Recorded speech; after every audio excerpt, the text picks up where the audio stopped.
So, hello everyone. So, wow, many people around here. Yeah, it's good. It's good to see a lot of people around here. We are all here to learn things from each other, and today is my turn to share our work with you. Hope you will like the session. So, welcome everyone.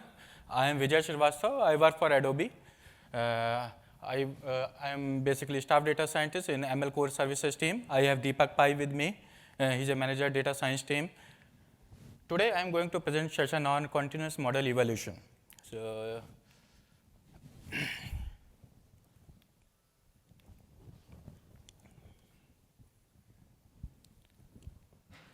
okay.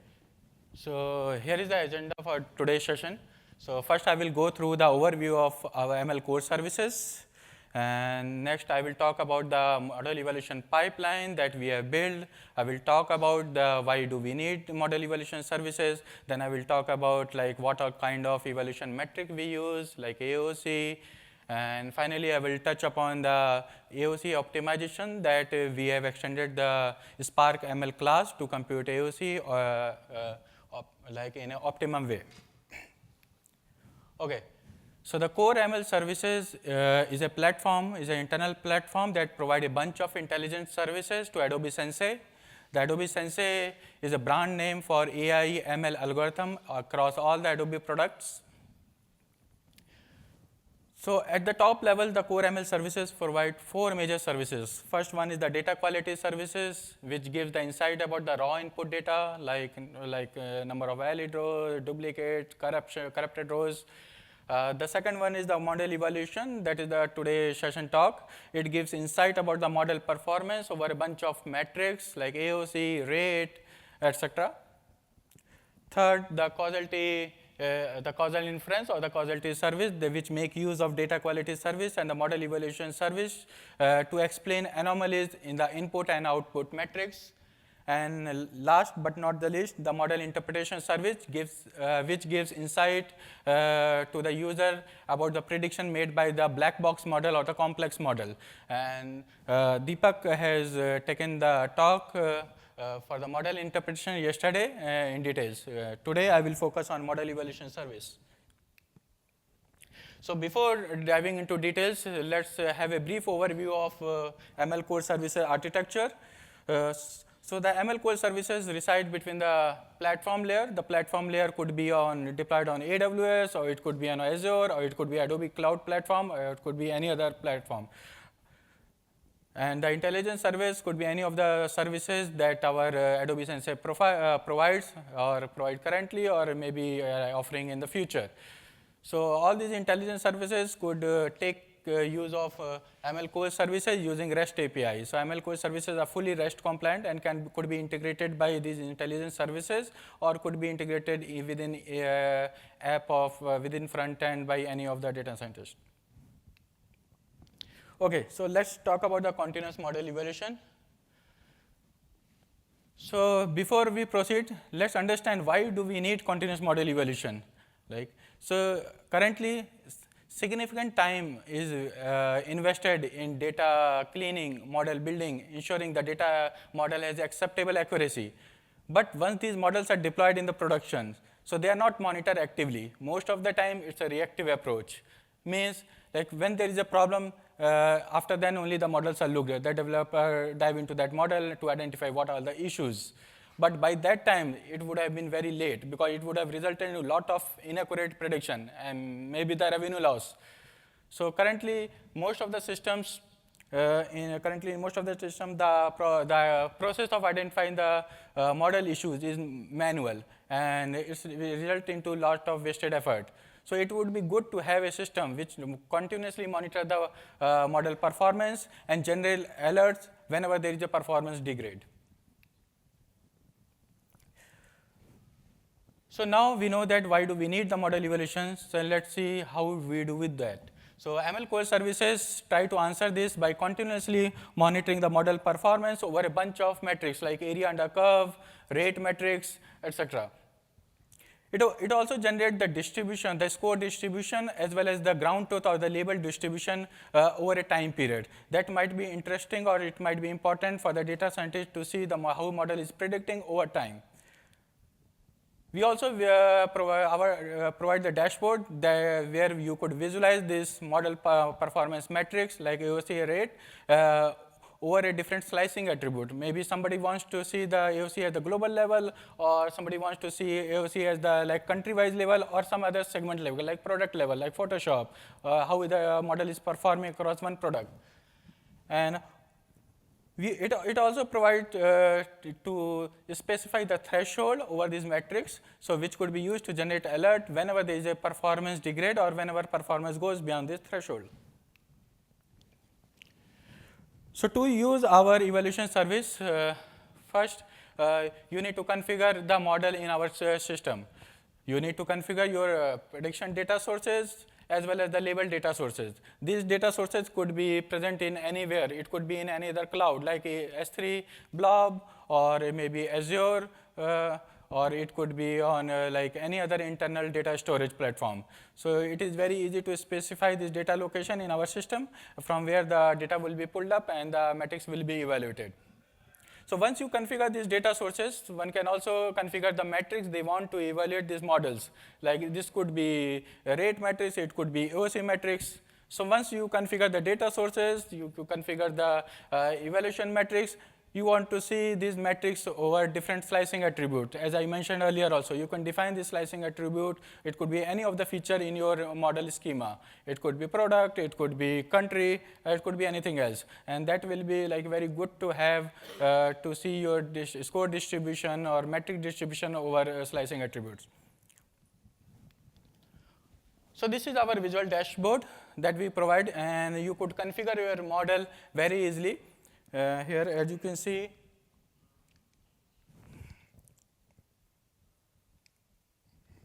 think it's not.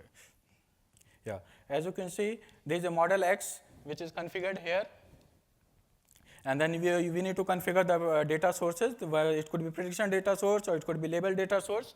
As I mentioned, the data source, you need to specify the location. You go to the part template. You specify the location. Currently, it's a blob location, or it could be S3 bucket, or it could be any another internal location. So one nice thing is that you could specify the absolute path as well as the regular expression for the location. So once you do that, you could also specify the evaluation metrics. You can add this evaluation metric, the rate metrics, the AOC metrics, and also can define all the slicing feature. As you can see here, on the left side, the slicing features are like could be the channel, could be the product, or could be the country code. Okay, so the thing is that the data sources, the label data sources, and the prediction data sources, either they could be on the same file or it could be on the entirely separate data sources. So if they are entirely separate data sources, you need to merge these data to come up with the metrics. So to join this data, you need to define the joining keys. As in this case, it is a UUID. So once you specify that, you will be good enough to proceed to the evaluation metrics. Yeah. To set up this model, it might take you a couple of hours.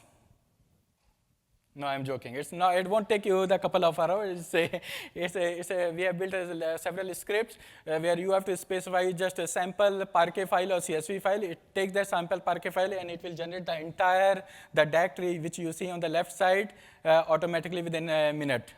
And the only thing you have to specify the unique keys manually or the location of the path. Okay. So once the data sources are configured, the metrics are configured, the visualization slicing the visualization attributes are configured.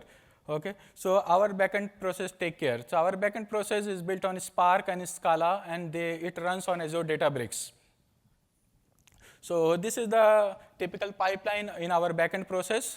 What it does, it continuously monitor all the configured data, configured models by looking at the location of the data sources and try to identify any new files, any new files or new batches, read those files, join the label data sources and the prediction data sources using the UUID or the unique key you have defined, and finally it compute metrics not only globally but also at the different slicing level, like attribute level. It may be country, it may be product. Okay, so let's have a quick overview of our visualization dashboards. Once our backend process compute those metrics, people can come back on this dashboard and could visualize these metrics. So as you could see, if you click on any of the model that you have configured, you would be able to see the global AOC. Once you and also you could visualize these AOCs like sliced by the feature level. There is a slice by that combo where you could select the whatever slicing feature you have configured. Like in this case, it is a country. You could select the country, and as a result, you could see the AOC per country as well. So you could see the AOC for USA, AOC for India, and the global AOC as well. And it could be like very useful for data analyst to see how the model is performing globally as well as the segment level. So not only we show the AOC at the single model level, but we have also provided the way to show or visualize this AOC at the multiple model level also. So what you have to do, you have to put all these different model under a model group, as you can see here in the green color node. So there is a model group under which there are 2 models deployed in the productions. Okay, so it might be useful to compare how these different models are performing with each other, right? So it might be useful in A/B testing, or and the different model could be the variant of the same model, a different version of the same model, or maybe different implementation of the same model, and you want to see how these models are performing. So once you have this visualization, you can compare which model is performing well, and you might want to retain one model, and you might to ditch the other models. As you could see, the blue model is deployed later, and the orange model was deployed earlier. Later on, you see the orange model is performing a little bit in a consistent way. There are a few drops in the AOC which would generate the alerts, but as you can see, the blue model is very fluctuating. So people might want to stick with the orange model. Okay. So as I mentioned, we monitor the model performance over a bunch of metrics. The AOC is one. The other thing is that we also provide visualization for the scoring distribution as well as the label distribution. Okay, so one could also visualize how the model scores are trending over time over different batches. Here you could see the average score trends over different time. Not only you see the average score trend, but you can also see what is the maximum score trend, what is the min score trend, what is the standard deviation, how the standard deviation is varying, and what is the total count of prediction varying. People might also be interested in visualizing how the scores are distributed over deciles, and how the score distribution changes across multiple batches over these deciles. So that might be very useful for some of the folks. Okay. So far I have talked about like our ML core services, and then I talked about like what our model evaluation pipeline. I spoke about like various evaluation metrics, the score distribution, and there are a couple of visualizations that our dashboard provides. So I have shown you only few of the visualization. So there are many more visualization available at the data source level, at the feature level, at the model level. You could compare this distribution, all these metrics across different batches. You can compare this distribution across one batch with respect to the global and with respect to the different other batches. Okay, so let's talk about the AOC computation optimization that we have done. So before talking about that, let's have a brief idea about the basic AOC algorithm. It's like area under ROC curve. Okay, so in the simplicity, like in AOC, we have a sequence of score and labels. And what we want to compute, we want to compute a AOC score. So these are the basic steps. So to compute AOC, first you want to sort the data based on the score and the descending orders. Once you do that, you take each score as a classification threshold, and then you compute the confusion matrix. Confusion matrix, thereby you compute the true positive rate, false positive rate, and you do that for each score. And for each score, you compute the confusion matrix, compute the TPR and the FPR, which is called the true positive rate and false positive rate. And using this as a coordinate for the ROC, you plot the ROC curve. So once you have the ROC curve, we can compute the AOC or area under curve, this curve, using approximate technique, which is the trapezoidal rule. So in the trapezoidal rule, you take a two consecutive points. As you could see in the ROC curve, there are two blue dots are there. You can take these two consecutive points on this ROC curve, form the trapezoid, and compute the area, which is simply the, I guess, is half of sum of the parallel side and the height. So once you get the area for this single trapezoid, you repeat this process for each consecutive points, and this aggregate this area. Finally, you will have the approximate AOC for this curve. So now you have a basic understanding of how AOC computation is done. So let's have a look of the AOC computation implementation, which is there in the Spark ML classification matrix.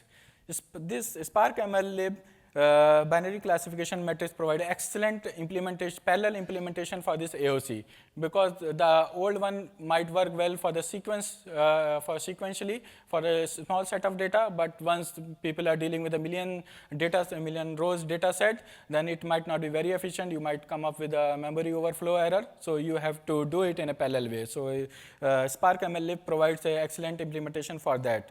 So here the input is the RDD for the score and label. As you could see, there are scores are 0.9, 0.8, or the labels could be true, false, or T for F, like that. And the basic steps are same. It is sort the data by score. After that, since you are dealing with a million data, so people might want to bin this data, bin the scores, or might want to bucketize this data. This is important because each point in the ROC curve could be efficiently equal to the individual input, and that could be of the order of millions. Okay. Whereas the AOC can be computed using only few thousands of data points. So you don't want to, take care of all the points. So for that, you might want to bucketize this data. So there is a configurable parameter like number of bin. So once you provide that, the data are grouped into these points. And for each groups, we compute the true positive rate, the false positive rate in a parallel fashion. Like Spark uses map partition to compute this cumulative count, cumulative confusion matrix.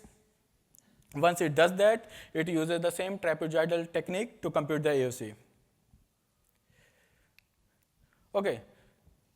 So far, it's good. It's very good implementation, and it solves most of the cases where we want to compute the AOC for globally, like for the entire data. But the challenge is there. We don't want to compute AOC for only globally. We want to compute AOC at the feature level. And the feature can have multiple cardinality, like if it's a country, like if it could have many values, it could have say 20, 30, or even 100, right? And it could be the product. The product maybe have like multiple values like Photoshop, After Effects, and so on. If you want to compute, if you want to utilize the Spark ML implementation, so you have to filter the original RDD based on each such feature. For example, for each country, like country equal to US, you come up with one RDD. For country equal to India, you come up with another RDD. Then you invoke the Spark ML implementation for this thing. And that is not very efficient, right? It would take like long time, and truly long time, because if the data is very large, okay? So the time complexity would be the proportional to the feature cardinality. And I'm talking about only for the univariate, like if you are computing the AOC for single feature level, like in a multiple times. So you're not combining the country equal to US or product equal to Photoshop. I'm not talking about, but that would result into like even more complex time complexity. Okay, let's go to the challenge with this example. So let's talk about the simple RDD. So in the RDD, we have a simple features like UUID, the country, product, score, and the label. Okay. So this is the sample data set. If you want to compute this AOC at the feature levels, as I mentioned, you have to filter out this RDD based on each feature value. Like in this case, the RDD is divided into 4 sub-RDDs. Like for one is country equal to US, other country equal to India, other product Photoshop, and After Effects. Once you have these 4 RDD, then you invoke the binary classification matrix to compute AOC. And finally, you get this AOC. As I mentioned, this is not time efficient. So to tackle that, so what we come up, like we have extended the AOC implementation in the Spark ML.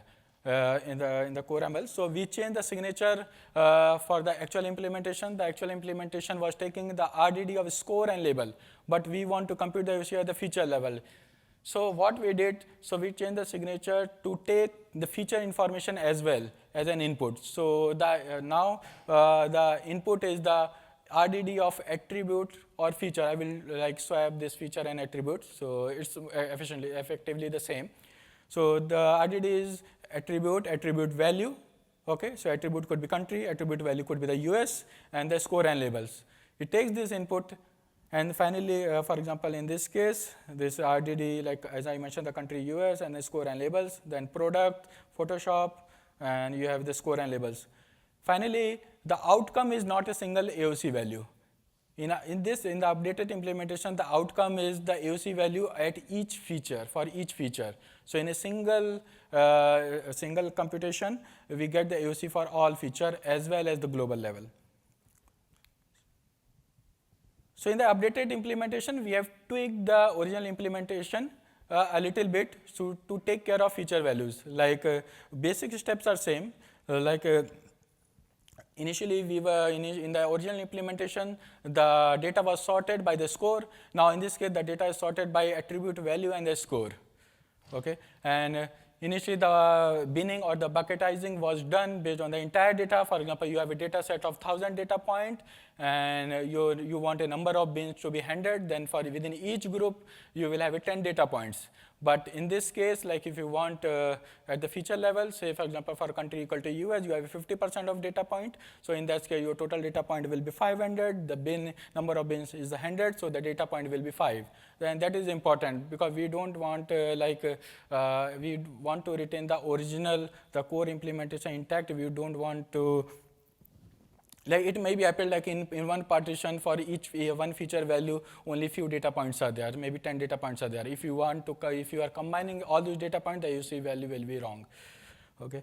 So third, we use map partition as was in the original implementation. There also we do this cumulative counts per attribute value or per feature value, and we compute the confusion matrix also at the per feature level, and finally we come up with the AOC for each distinct value. So for each value, we have AOC. So let's understand this again with the help of this example. Okay, so consider again the same example. We have the original RDD. Okay, so in our updated implementation, we have to transform this RDD in the form of not a score and label, but in the form of attribute value, score and label. As you could see, like each row is splitted into a sequence of tuples, where each tuples in the form of attribute value, score and labels. I have included UUID as well, just for the clarity. As you might have noticed that the score and the conversion labels, right? So they are repeated, and they are repeated in each tuples, and that is the price you are paying to compute the AOC efficiently, like in a single pass. Okay. So once you transform this RDD, and you invoke the updated implementation of core ML, and you come up with the AOC. For each feature level as well as the global level. As you can see, the AOC, as you could see, the global for the computing the AOC at the global level, we have used a little bit of trick. If you see the first row of this transform RDD, or all the row of the transform RDD, so there is a global feature value also. So that we have done intentionally, so that we don't have to call the original implementation to compute the AOC globally. In the same call, in the same updated implementation, it will combine all the score and label based on the feature value, global or Photoshop after or US or India, and it will come up with the AOC. Okay, so far as you could see, there is a clear advantage over the original implementation. The original implementation is good enough, but it is not good enough to compute the feature value unless Spark provides the way to split RDD and compute this AOC in a single pass. Okay, so clearly this is very faster, and it is independent of the feature values, right? It could have multiple feature value. The original implementation, the time complexity was based on the feature cardinality. As you could see, this is like quite independent of the feature cardinality. So we have some time. So I will just quickly glance over the original implementation code for the binary classification matrix. So in the you could see the binary classification matrix take the RDD of the score and the labels. And then to compute the ROC, you have to compute the area under ROC, which internally called the ROC. It makes curves based on the false positive rate or recall. Recall is nothing, it's just a true positive rate. And it come up with that curve. And finally, using the trapezoidal rule, it compute the AOC. So this is the little bit of insight, how complex the code inside the binary classification matrix are there. There are different steps.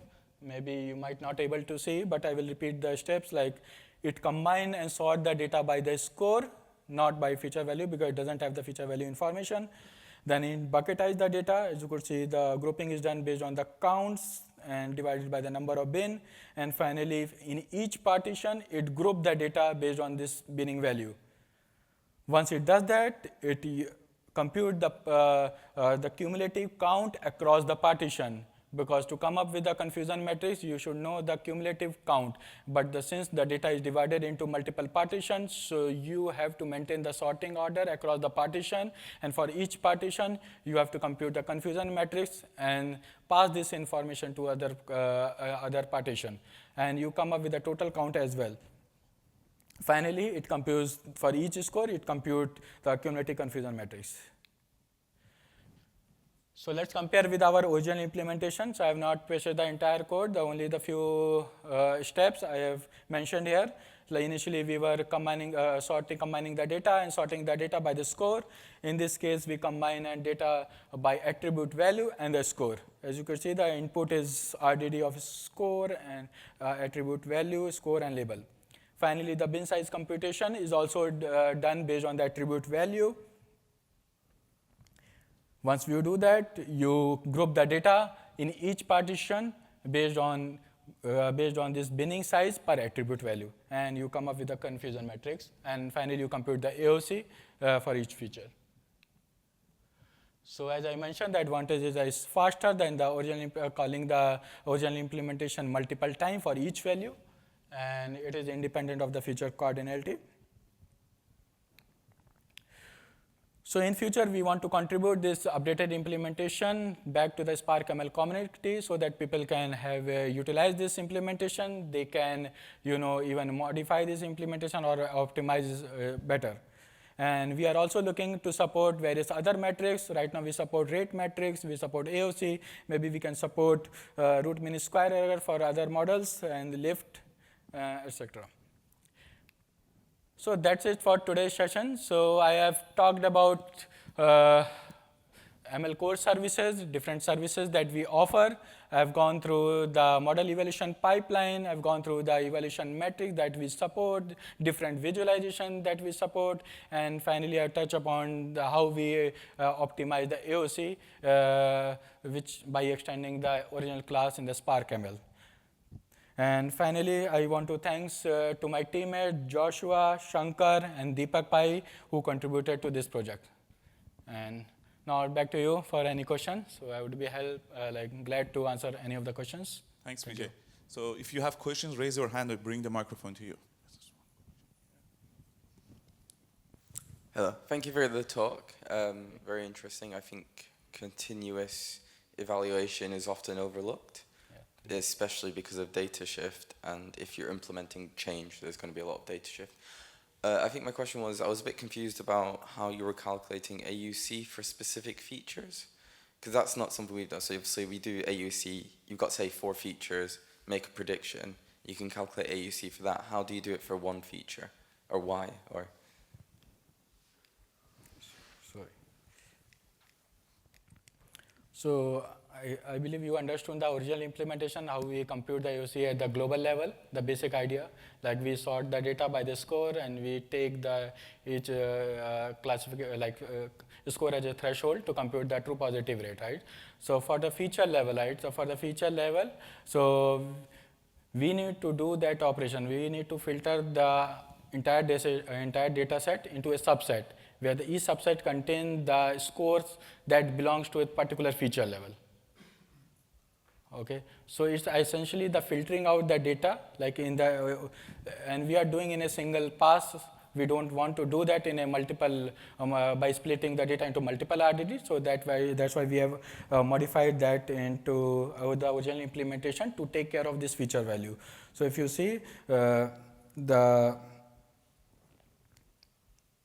so if you see we are sorting first of all based on the attribute value and the score, so that when we group the data by the attribute value, you will have all the scores for that particular value in a sorted order. Okay. And similarly, we take care of computing the confusion matrix for each attribute value in each So step. is that like you create a different threshold for each a feature, and then you test multiple combinations of features, or for different thresholds? So let me add to what Vijay said. So it's not actually at the feature level as you mentioned, but at the feature value, right? For example, if you have a model and you are looking at the AUC of the model, what you would, let's say the model AUC is 0.9, right? And what you would expect is if you have a feature called country, and it has different dimensions, for example, US and Britain and so on. So each of these, for example, for US, you expect the model to perform similarly, and not that US has a AUC of say 0.95 and Britain has a US AUC of say 0.5. You don't want that to happen. That means that your model is picking up something that you would not want it to do.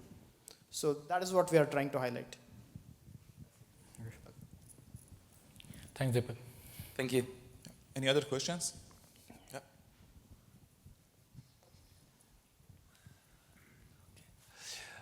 My question was about in production. So if we are monitoring models in production, in the first place, how do we get the feedback that whether our prediction was correct or not? Because in experimentation setup, we have the evaluation test, but in production, how do you collect back that and do your AUC and metrics and so on? Yeah. So your question is like how do we ensure that the model prediction was correct once it is deployed? So in this setup, the model evaluation service, we are kind of separate from the the model prediction, and we don't ensure the model prediction was correct or incorrect. We just have the information of where the prediction reside, in what all files the prediction data sources are there. Like for example, you have built a model and you are generating this prediction and you are storing somewhere, and we are interested in only the data location for that prediction data source, and then also to ensure that these predictions are matching with the label source. Label source in that case is the ground truth data source. So you need to provide the data source information for the ground truth as well. So once you do that, we combine the data source, your prediction with the ground truth and come up with the AOC. So we don't handle to take care like whether your prediction was correct or not. I hope you got the answer. So. Any other questions? Okay, one there, I'm coming.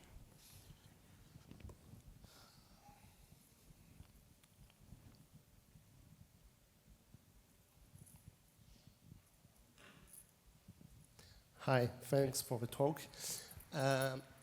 As we saw that MLflow is doing pretty the same things as core ML services, what are the main differences and what would be the main advantage for these services comparing to MLflow?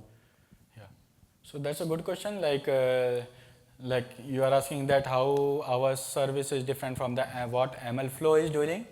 So I don't have detailed knowledge of the MLflow, the model evaluation, that the top level. So what I believe the MLflow gives the insight about the model performance of different models over a different bunch of parameters. It highlights what all parameters were important while doing that,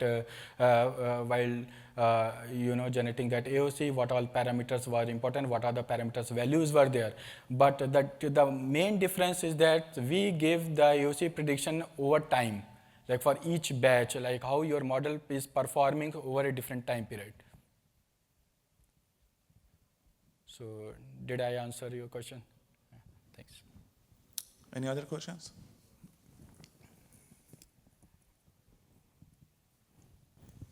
A quick question.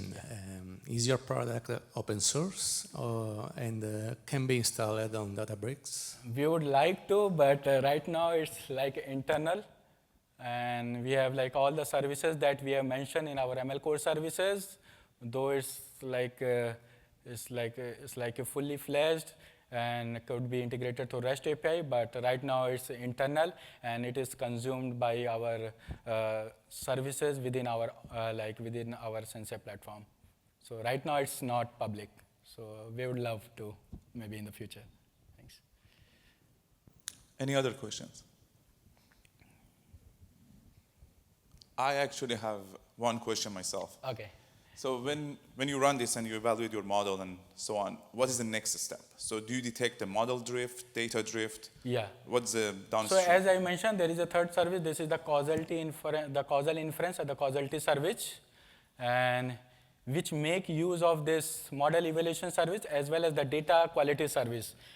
So say example, like if your threshold goes beyond some point, like whatever configuration you have done, like if my IOC goes beyond 0.7, right, you might want to generate the alert, but additionally you want to see what were the causes for this thing, whether it was due to the data corruption, then you might want to go back to your data quality service and see at that particular batch, what is your data statistics. How many corrupted rows were there? That will be one of the way, right? Or maybe the data distribution got changed, and because of that, your model performance got dipped.